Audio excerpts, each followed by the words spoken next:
Hindi writing में जो भी हमारे प्रॉब्लम आ रही है, स्पेशली जिन लेटर्स में आ रही है, सबसे पहले आपको उन पे ध्यान देना है कि उसको कैसे लिखते हैं। ये देख लीजिए कि आपके जो अल्फ़ाबेट हैं हिंदी राइटिंग के, जो भी स्वर या व्यंजन आपसे अच्छे से नहीं बन रहे, उनको स्पेशल फोकस कीजिएगा।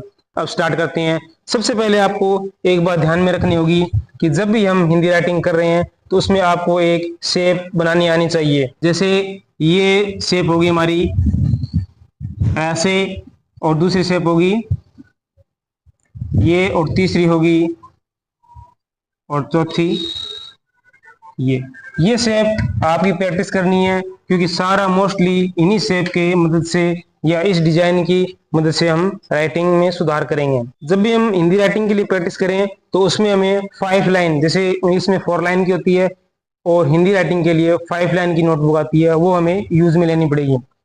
सबसे पहले ये 3 लाइन होती है, ये होती है अपर लाइन, मिडल लाइन और लोअर लाइन। ये 3 लाइन होती है। जो हमारा स्वर और व्यंजन ये इन 3 लाइनों के अंदर ही आता है। और उसके बाद जो ऊपर वाली लाइन होती है ये ऊपर की मात्राओं के लिए होती है, और नीचे वाली ये लाइन होती है ये नीचे की मात्राओं के लिए होती है। स्पेशली जब हम अपनी हैंडराइटिंग को इंप्रूवमेंट कर रहे हैं तो इन 3 लाइन्स पे में फोकस करना होगा।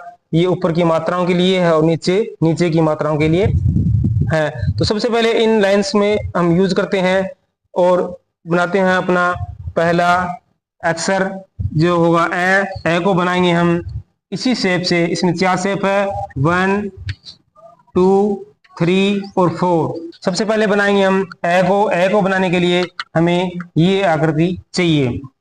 यहां से बनाएंगे हम ए को। ए के लिए हमने ये आकृति बनाई। इसी आकृति को अब इसी शेप को हम थोड़ा बड़ा बना देंगे यहीं से।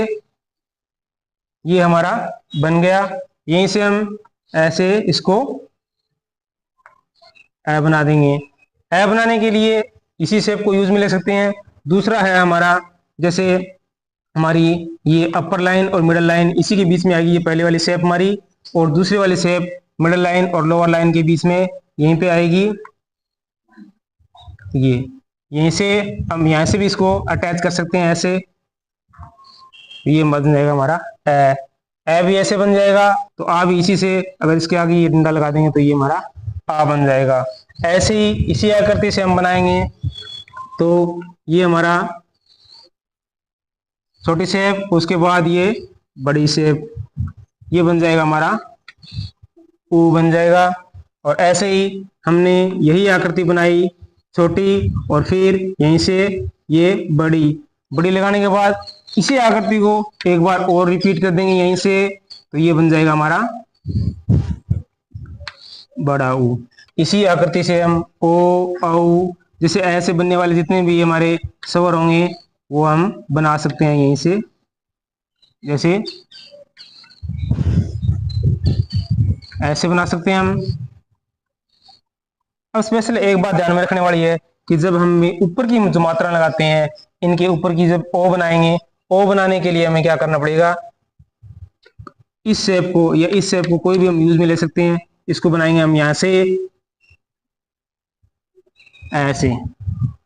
इस शेप को हमने यूज में लिया यहाँ से, और ऐसे बना सकें, और ये ओ बन गया। और औ बनाना होगा इसको, तो यहीं से इसको ऐसे यूज में ले रहेंगे।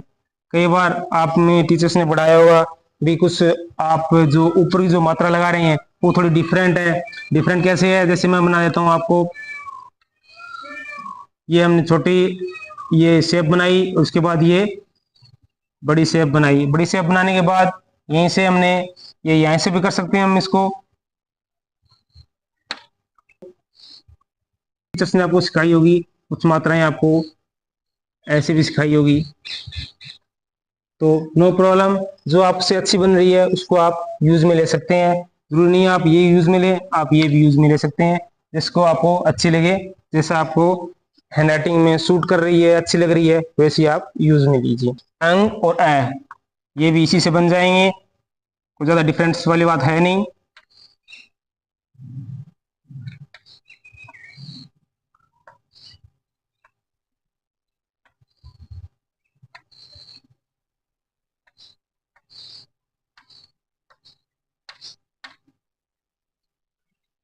ये हमारे ऐ से बनने वाले जितने भी स्वर है वो बन गए। ऐ से रिलेटेड जितने भी आपको स्वर मैंने बताए हैं उनकी अच्छे से प्रैक्टिस कीजिए, जितनी ज्यादा हो सके उतनी ज्यादा प्रैक्टिस कीजिए। धन्यवाद।